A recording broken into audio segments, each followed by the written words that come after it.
We go up next to AEW Dynamite. This was a tape show, and we're back to no crowds besides the ringside talent for these ones. Prior to recording, some of us were talking in the chat room about when this exactly might have been recorded. I don't have the exact date for that, but it seems like AEW aren't advertising tickets until the 26th, so it seems like this will be a tape show, and most likely next week will be a tape show as well.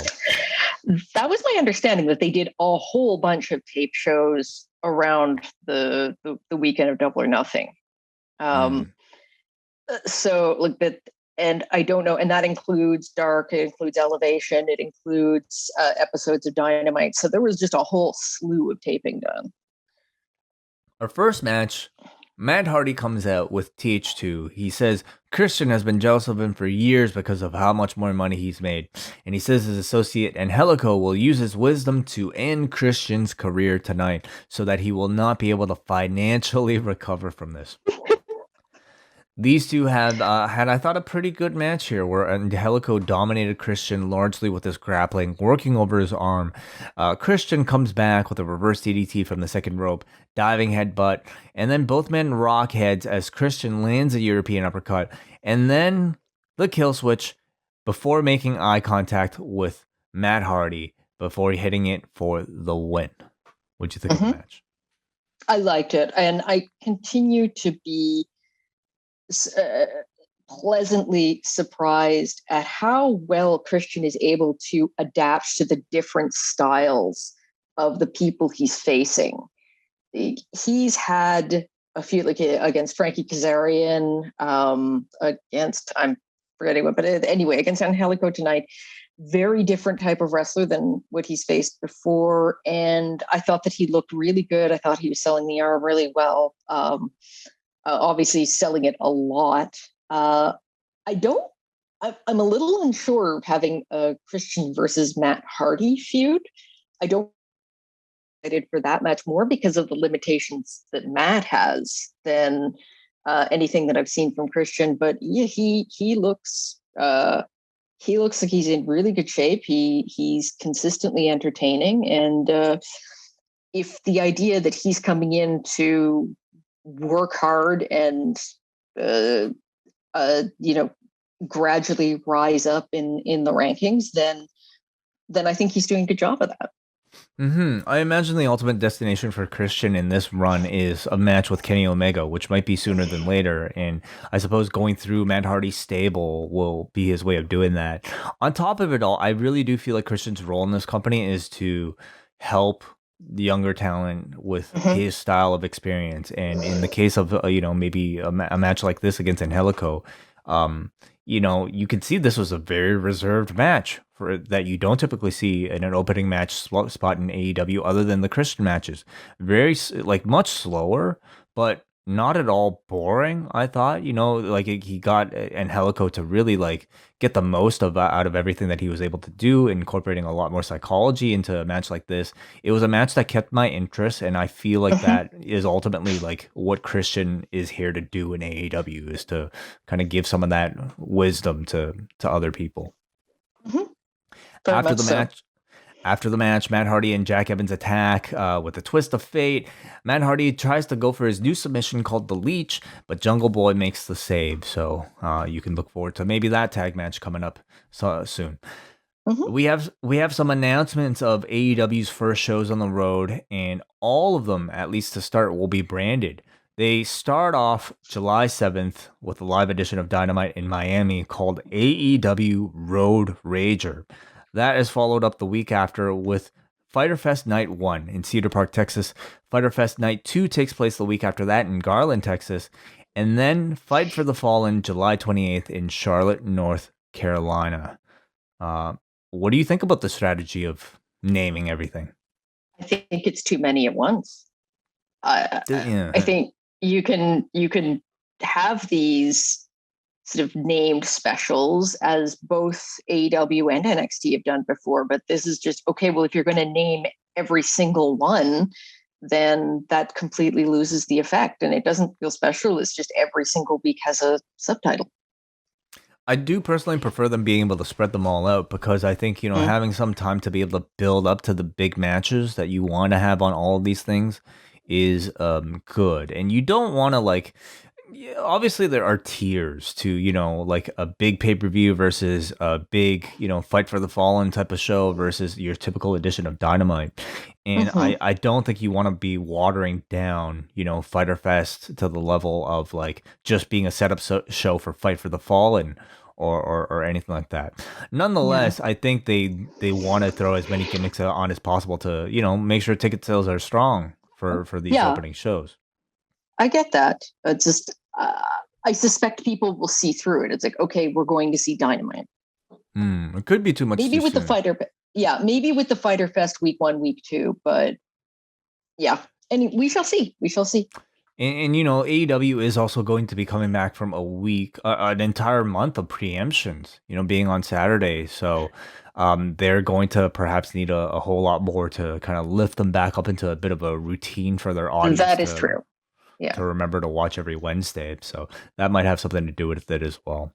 Yeah. Tony Schiavone is in the ring. He introduces Cody Rhodes, Arn Anderson, and Brock Anderson. He announces that Arn's son, Brock Anderson, who has been training at the Nightmare Factory, will be debuting next week in a tag match with Cody. It'll be Brock and Cody versus Aaron Solo and QT Marshall. Cody talks about Brock and says he's going to have to prove that he wasn't born on third base, and he has a big legacy to live up to, and he is excited to see him do it. Cody admits that he also wants some revenge for getting beaten by a go-go last week when QT shows up and says, "I pinned you all by myself."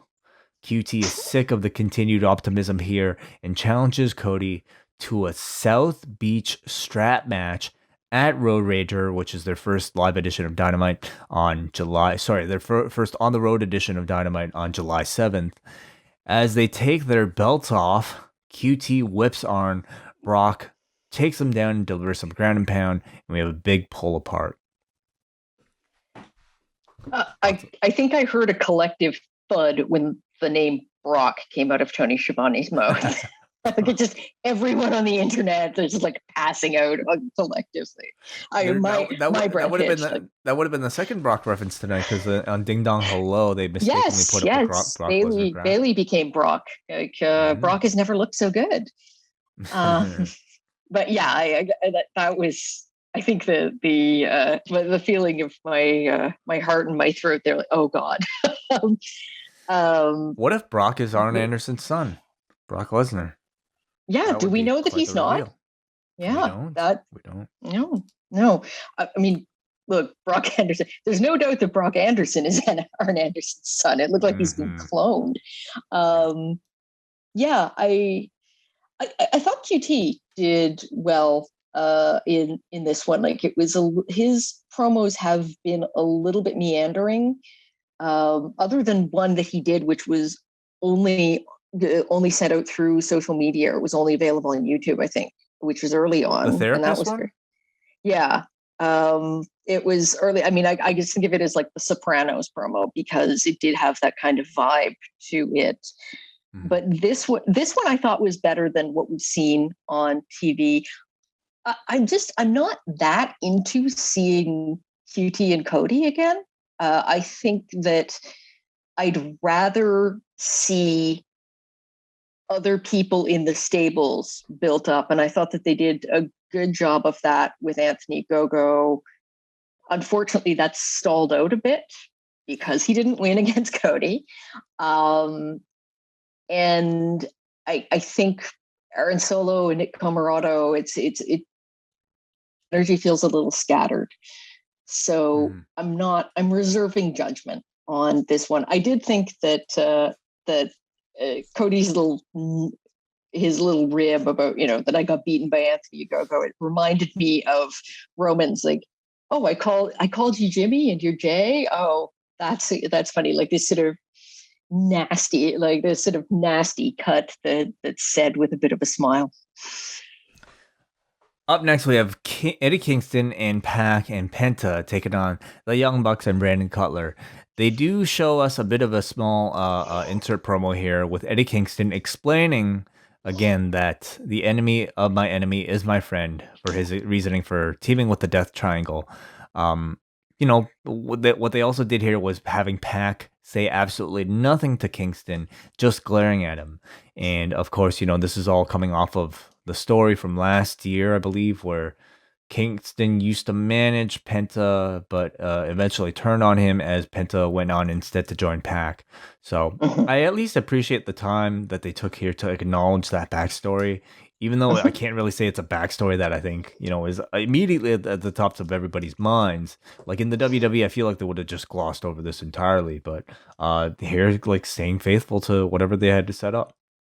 Mhm. Um, Brandon, yeah, sorry, go ahead. Go ahead. No, no, no. Go ahead. Go ahead. Brandon Cutler is reluctantly brought in by the Bucks to start the match, or at least to take part in the match against PAC, as all three babyfaces just take their turn beating the shit out of Brandon Cutler. I have to say I really enjoyed Brandon Cutler in this match because he Yeah, really just kind he's of provided comic relief as the guy getting yeah constantly beaten up, not just by the other team, but by his own his team. own team. I Great. thought that, and getting kicked in the face, and he's still wearing this mask because of the broken orbital bone. Like, oh god. Yeah. But yeah, he had one purpose there, and he fulfilled it very, very well. It worked really well. He was a very memorable part of this match. So, PAC gets dominated here as we go through a period. And PAC is now faced with getting rescued for the hot tag by somebody he does not like in Eddie Kingston. So before he reaches for the hot tag, even though he is desperate and hurt, he glances at him for a good pause before finally reluctantly giving Kingston the hot tag, which I really Mhm. liked. Yeah. Penta comes in, just completely dazzles, hits a Cazadora into a Canadian Destroyer, and then PAC is up on top. Cutler goes to attack him with his camera, but this time Eddie stops him. PAC is up there waiting for a dive for a long time. He hits a 450 to Matt into a brutalizer. At this point, PAC and Eddie delivers joint stereo dives. Cutler misses a springboard elbow, which allows Eddie to hit him with his finish for the win. And then it results in a big brawl as the Good Brothers come out, and out comes Kazarian and the Elite retreat. So I thought this was a really good match with like good comedy, good action, and good Yeah. storytelling with PAC and Yep. Kingston. I just I've well, like everyone in the world, I've become this huge fan of Eddie Kingston, and I find in all of his matches he conveys a story very well. That's not to say that the rest of them didn't contribute a lot. They did. I find that he's an engine that can drive this kind of thing. Seeing him do the suicide dive through the ropes was just like, oh my god. I did not expect that at all, and sort of cheering back on, like, we're going to do this together. I really liked it. I thought, obviously, with PAC and the Bucks, you're going to get some spectacular moves with Penta as well. And then, as we were saying, Brandon Cutler fulfilled his role well, and Eddie sort of felt like he was directing everything. So I thought that it came together as a whole in a really pleasing way. So yeah, I very much enjoyed this. So we're getting an 8-man tag match next week between these three with the addition, or actually, sorry, it's Kazarian teaming with these three, and they will be taking on, who is it? The Good Brothers and the Bucks. Is that And right? the Bucks, I think. Yes. Yeah. Yeah, I believe so as well. But Because Brandon won't be in any kind of shape. he'll probably still get beaten up ringside, but yeah, he won't Yeah. be in the match. How awesome does Frankie Kazarian look lately? I've been impressed with it. Like, he seems like he's on a tear, and I kind of, with the dissolution of SCU, I feel that this murderous rage against him. He cut a very good promo, and then it's like they have him run in and just attack all the time. And I find he looks like he's a bear just mauling everyone. So I've been impressed with how that's been sort of quietly building up in the background. And I can see him getting a match against Omega at some point, probably like not at a pay-per-view, but on TV. Mm. Yeah, I think like he's shown great intensity, and anytime he's had to come out to attack members of the Elite, and I mean, knowing the character motivation, it works really well, and I just want him to be a lot more integrated into the main picture scene with a good Mhm. story, because certainly the talent and the promo ability is there. So I look forward to seeing what they can do next week. Mm-hmm. We see raw unedited video footage from Don Callis, edited by Michael Kurosawa. Oh, well. This was Don Callis's conspiracy video, basically trying to explain, recapping Double or Nothing, the Kenny Omega match with Orange Cassidy and PAC, how the referee was trying to screw them, and in fact, he was the savior who, got involved and managed to save Kenny Omega from being screwed by AEW management. It featured, them subtitling the referee and fans to say things that they didn't actually say, and featured a lot of crowd shots of fans and babies cheering as Kenny Omega left with the belt. Yeah. Michael Kurosawa was an excellent editor. Beautiful, yeah, really well done. Hope to see more from that guy. Feature length. I laughed very hard at this. I thought, particularly the "Thank you, Dawn" chants. I thought that was a real that was a real moment, because we all know what they were saying. The Pinnacle arrived for the first time since Double or Nothing. I always get these two confused. Is Dax the former Dash, or is Cash? Cash is the former Dash.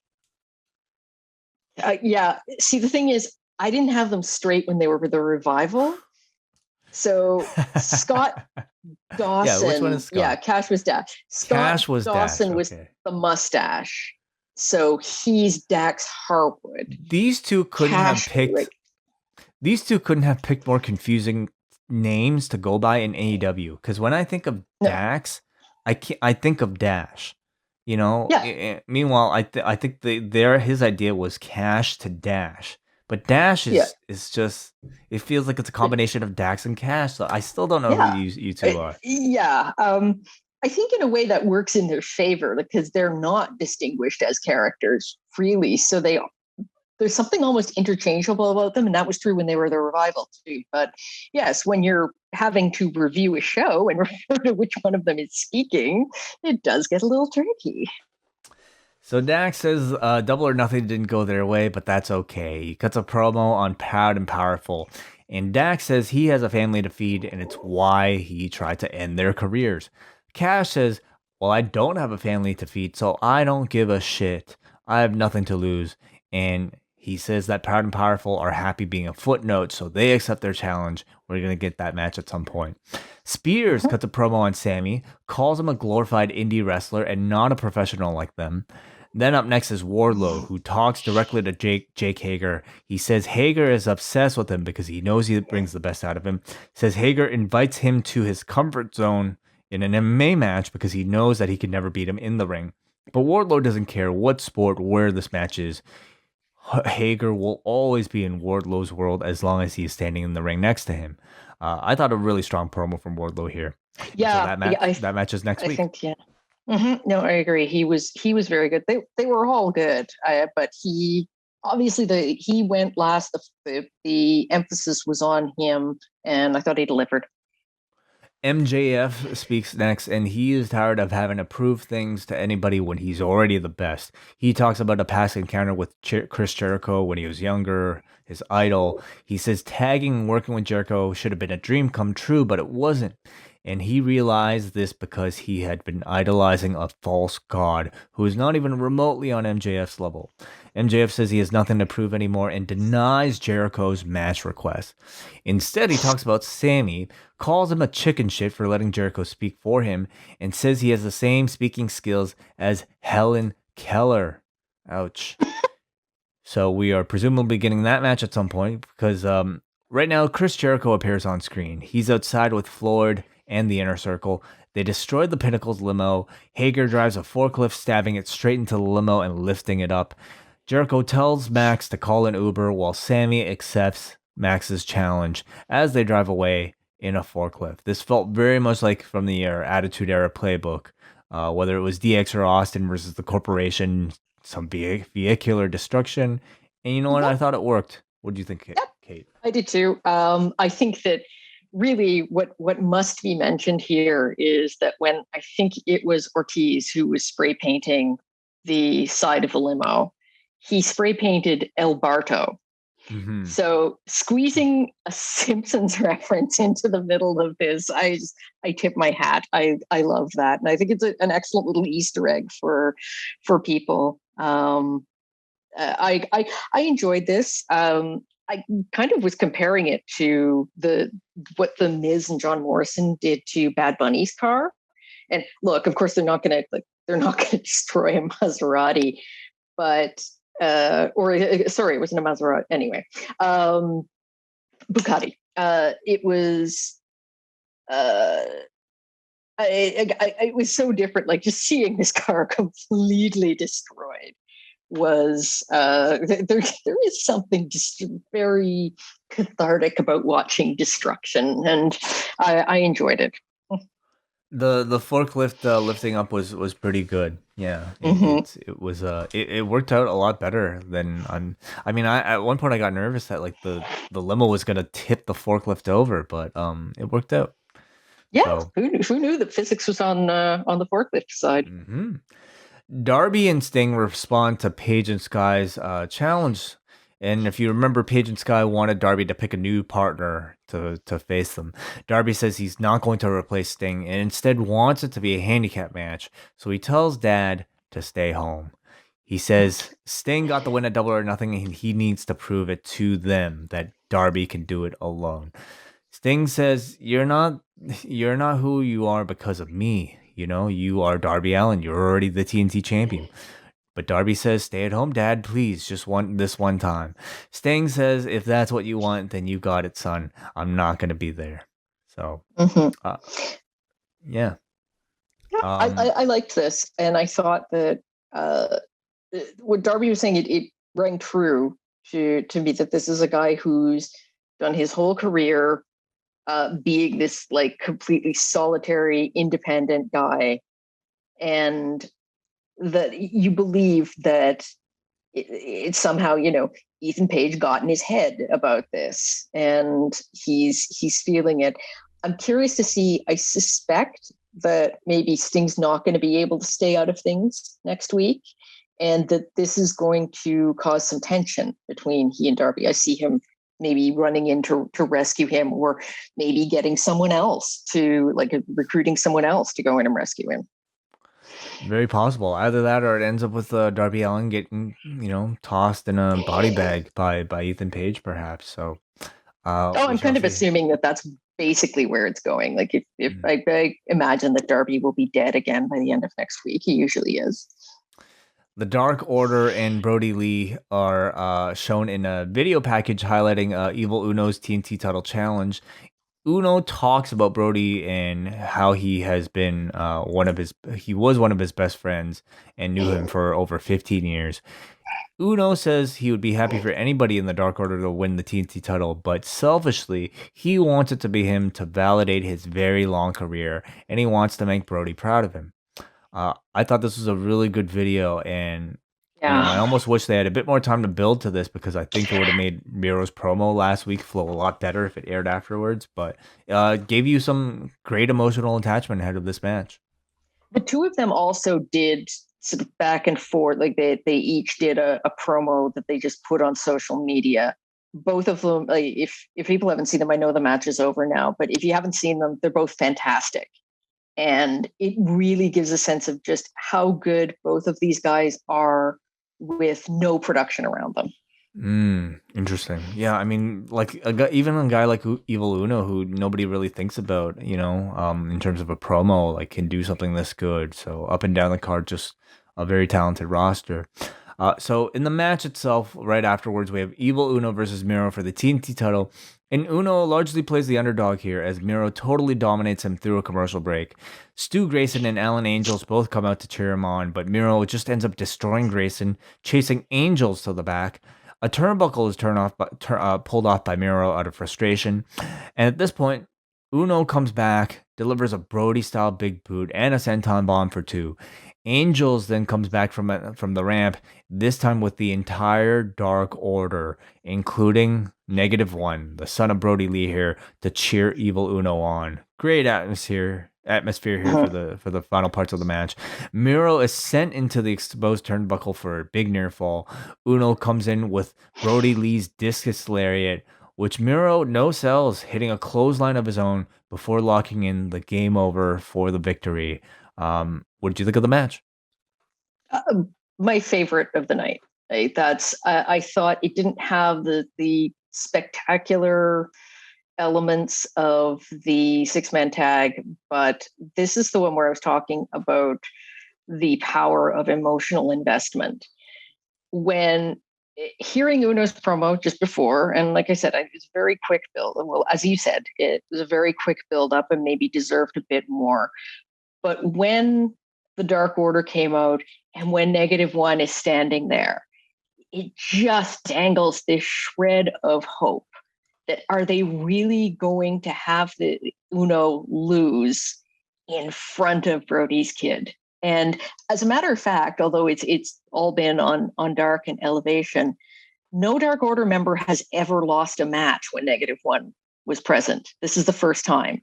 Interesting. So Right? yeah, Wow. I didn't even realize this, but I saw someone mention it, and it makes, as I said, a lot of these matches have been on Dark and Elevation, but they haven't all been against jobbers. Sometimes it's been balanced, like it's them facing other members of the roster. So it I kind of wish that Tony or JR had been aware of this and called it out, but the even knowing that this was going to happen in front of -1, in front of Brody Jr., it added this extra emotional depth. And this is, I guess, yeah, it's a little, I guess it's manipulative, but it really made you get behind Uno, and it happened very quickly. Like the Dark Order,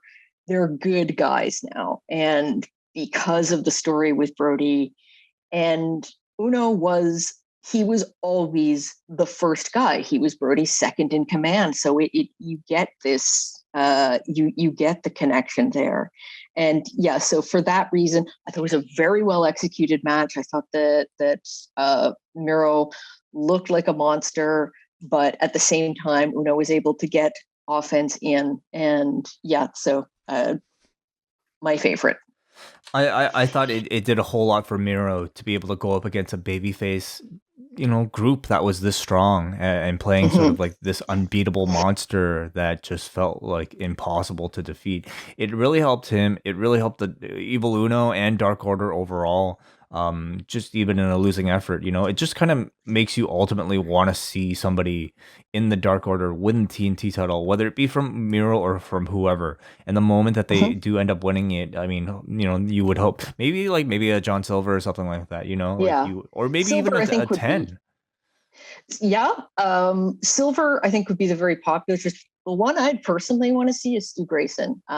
He Mm. is fantastic. It's funny because a few weeks before they debuted at, I guess it was Double or Nothing, a couple of years ago, I'd been to an indie show here in Montreal, and he and Evil Uno were on it. So when they showed up, I remember everyone's chanting, like, who are you? And I'm looking at them going like, oh my God, it's the guys that we saw a couple of weeks ago. And let me tell you that Grayson was unbelievable at this show. He did like a flip off the mezzanine level of this venue onto a ring post and then onto the ground. And it was just, he was far and away the best performer of the night. And I mean, he was fighting Jay Lethal in the main event. So he was, I fully believe that they will get around to pushing him as a single star eventually, because he's too good not to. We see a video hyping up Andrade El Idolo with a lot of close-up shots of his jewelry and his fancy suits, some photos of jets, and then a thing that reads Andrade El Idolo, the face of the Latinos. So really just teeing up next week's interview, as JR will be speaking to Andrade. So we look forward to seeing that. Tony is with Kenny and Don, and Don asks Jungle Boy overcoming 20 other people in a battle royal is nothing to compare to Kenny overcoming the AEW conspiracy to take the belt off of him. Kenny can't say anything disparaging about Jungle Boy because he sees a young Kenny when he looks at him. One day he may be champ, but something is missing, and that something is guts to get into this ring. This is when Jungle Boy shows up. Kenny gives this like big build up to see what Jungle Boy is about to say, but Jungle Boy in response just simply says, "You talk way too much." They brawl. Kenny rakes his eyes. Jungle Boy trips Kenny and applies a snare trap when the Bucks come out to save Kenny. So teeing up their title match coming up, and showing that Jungle Boy can get Kenny if perhaps without if it wasn't for the Bucks. Mm-hmm. I thought that was okay. I liked this. I thought it was effective. I particularly liked Kenny comparing Jungle Boy to a young him, because you can definitely see the comparison. When Kenny was a junior heavyweight, like he was slimmer, the big curly hair, you see it, and I'm very much looking forward to their match. I think that's going to be really good. The one thing I would say is I'd like them to stay away from the conspiracy thing, not because I don't think they'll do it well, but I feel like Sami Zayn has so completely owned that kind of storyline that just no one else should touch it at the moment. Yeah, and I don't think Kenny does as good of a job, at it. I didn't love Kenny like in the segment here. It is getting to the point where I feel some of the other people's criticisms about his level of promo or acting to be almost like a little grating and a little bit too comedic for my taste for a lead championship. I thought he kind of overstayed his welcome to me a little bit here, but I mean he had to do the bulk of the talking because this was a segment where they just wanted to present Jungle Boy as somebody who doesn't need to cut a big promo to get the crowd on his side. He just simply comes out to that song and the crowd is already with him. I think that with Kenny, I might find his promo style a little too comedic, except that if I thought that he was the main heel on the show, but I don't. I think Don Callas is the main heel on the show, whereas Kenny is just this sort of spoiled, talented child that he's manipulating. And so I think that for that reason, the humor doesn't bother me as much. We go up next to Mark Sterling, who is with Jade Cargill, and he says that her marketing revenues are already up 43% since he's taken over. All the freeloaders have been stripped away. She has a family to feed, and they're going to make sure that she becomes a household name. Jade says the first thing that they're going to start with is their catchphrase. Mark says, "Yep, the B word is great." And so Jade repeats it for the world. "I'm that bitch." Your thoughts on this connection or on this relationship between Mark Sterling and Jade Cargill? I think that really it's just building up to when she chucks him 6 rows into the audience. I think that that's the obvious teasers that they're good. Like he's going to piss her off and she's going to kill him and we'll be done. I think that these promos that she's been doing and now with him, they're too samey.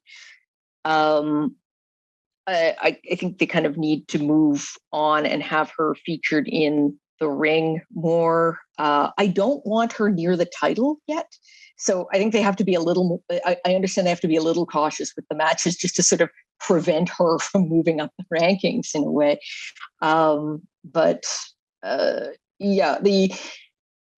The I'm that bitch, I find does work for her. And it's almost like, okay, no one, like I feel as if no one else on AEW at least should use the word. Like she owns it. It's her thing.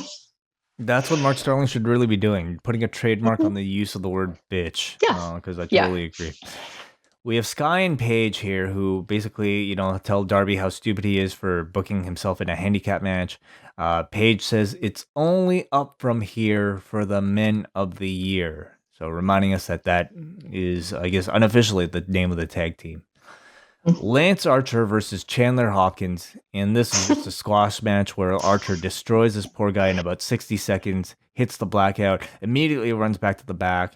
I really like this. I thought it was a good burst of energy from Archer, who I have to say, was somewhat came out of the Miro feud as a bit of an afterthought, and was one. It was one of the maybe it was a match that I thought underdelivered from Double or Nothing, but to see him rehab like this, to me, this was like when I first started to notice Lance Archer when he would come out Yeah. like like Bruiser Brody and just like be wild with this like Yeah. wild Or like free when he was in flowing New energy. Japan and just would come out and murder a young lion and then get in the ring. Hmm. I like that Lance Archer.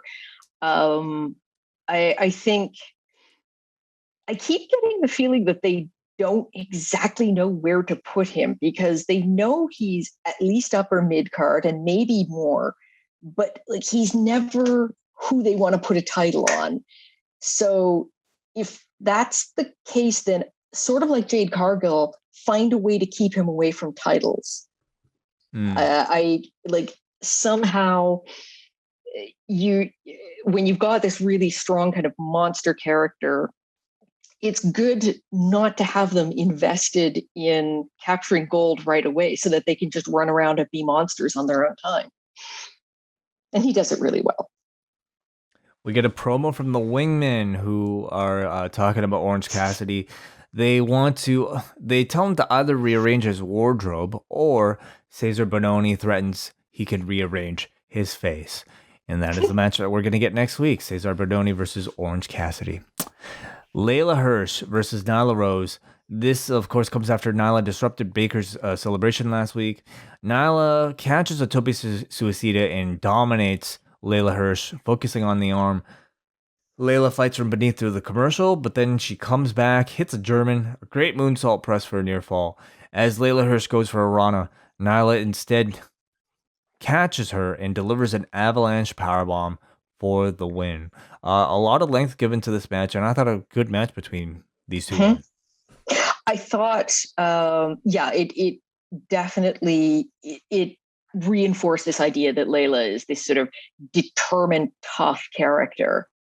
And the one thing I will say is that if going to Nyla versus Britt seems weird to me, because they're the biggest heels in the women's division, and I think I Britt think is turning though. She's yeah, sort of in a gray area right now. yeah, I don't love that idea. And I actually thought that as an initial program, her versus Layla would be a good idea because you've got this very sort of white meat baby face and the kind like even in the promo that Britt cut afterwards, she's sort of making fun of Layla's size. And so I think it feels a little rocky to me because I really would I thought that Layla's not at the top level yet, but I thought as a sort of first feud for Britt that she would be a really good she'd be a I good feel, option. yeah, I mean, I'm guessing they want to push this Layla Baker match as a headlining bout for one of the big shows that's coming up, and Mm, I just don't think Layla Hirsch is at all like ready for a spot like that no, yet. she's not. And also in terms of like fan, I think appreciation to me, like Britt Baker's reactions definitely rivaled, if not even surpassed, Hikaru Shida's at the pay per Mhm. view. So Oh yeah. I definitely feel like they're pushing her as a baby face while still kind of maintaining that like heel edge where she would like be able to say snarky little comments to like Layla Hirsch's size, for instance. So Yeah. we catch up with Britt Baker after this. She is with Tony Schiavone, and at first she says she was upset about Nyla ruining her ceremony last week, but then she says Nyla is actually pretty good at flipping burgers, so maybe she should consider a career change. Britt Baker, clearly not paying attention to Jade Cargill's promo earlier, calls Nyla a jealous bitch, and says the title makes Nyla, which is why Nyla wants it. But with Britt, she makes the title.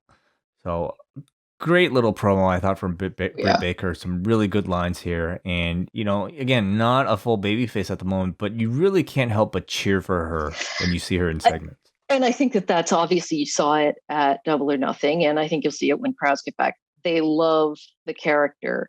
But I do think that the character is better as a heel. Like you're saying, as I said, I think Layla would be a short-term feud at this point. I think if they want to build up to another, to the next pay-per-view, they should be looking at Ty Conti.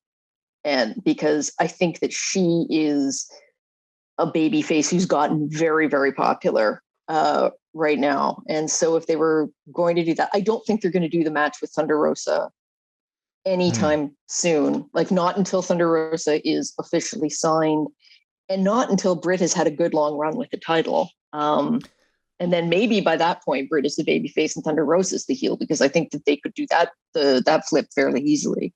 But we shall see. It's an interesting question, because, I mean, if you are going to go babyface with Britt, like, who does she have to feud with that is a big enough name? Who are the lead heels in the AEW women's division besides these two? Yeah, like that's Nyla. I think we've seen very little from Serena Deeb, so she could go either way. I don't know. The one promo that I saw from her was lacking. This was months ago, but certainly you couldn't put her up against a Britt Baker. But yeah, like they're sort of stuck with the fact that fans like a lot of the women there. So yeah. Oh yeah. So for that reason, maybe ultimately, you do keep Britt a heel, while still kind of like keeping what's attractive about her to the rest of this audience. So we'll see in the weeks to come. Our main event is Brian Cage and Will Hobbs taking on Hangman Page and 10. And I thought this match was great. So a really insane pace with some wonderful action here. 10 kind of plays your big guy, but who's also the underdog in all of this. He gets dominated through the commercial by the heels. Eventually, Starks and Hook come in and they get involved. They try to throw the FTW belt to Brian Cage to use. And again, Cage simply throws it away and refuses to cheat. So Starks slaps Cage. Cage follows him to the back, leaving Will Hobbs by himself. 10 hits a cutter. Hangman hits a buckshot lariat, and 10 gets the pinfall victory. And out comes the entire Dark Order, including -1, to come celebrate to close the show. Again, I like ending on a happy note. I think the AEW does them very well.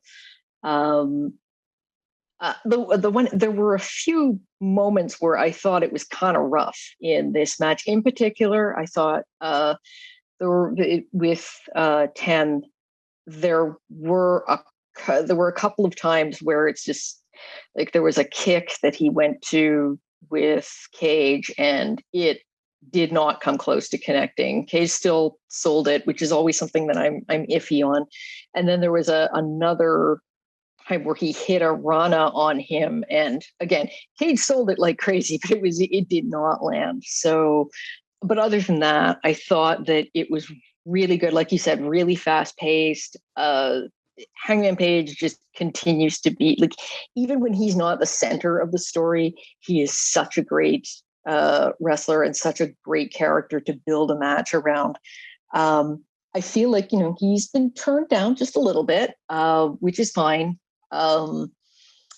But yeah, I thought this match was a lot of fun, and clearly the emphasis here was building the story with Cage, and that's contemptuous way that he sort of threw away the FTW title. And you could hear Taz, who's sort of been trying to play peacekeeper a bit between Starks and Cage, that he would like this disrespect that for the title that really bothered him. So we shall see what happens.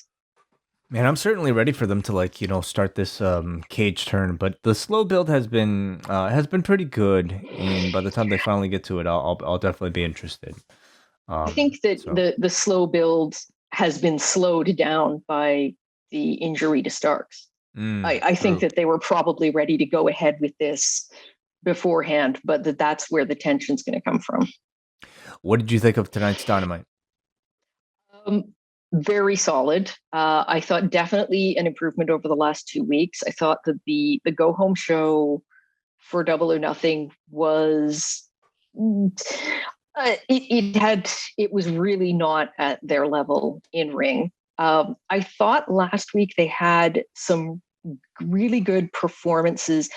I thought that they structured the show too much according to viewing patterns, because I know that the number of viewers for TV always it drops like a stone after 11 o'clock.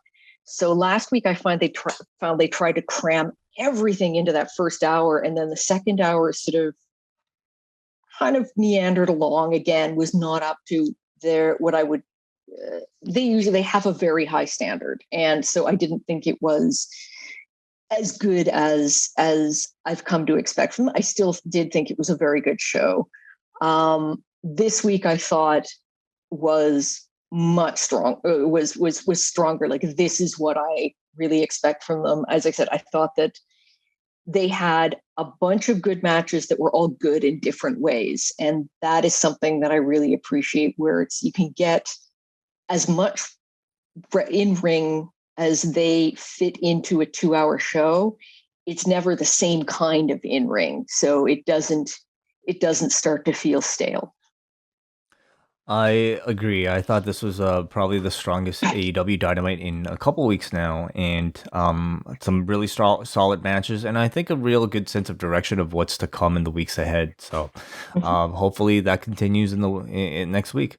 But at this point, we want to know what all you guys thought about tonight's wrestling or anything going on in the world of wrestling right now. This is your chance to be able to talk to myself and Kate. So why don't we start off right here in the Zoom room, and let's go to Hansi. Thank you for waiting very patiently.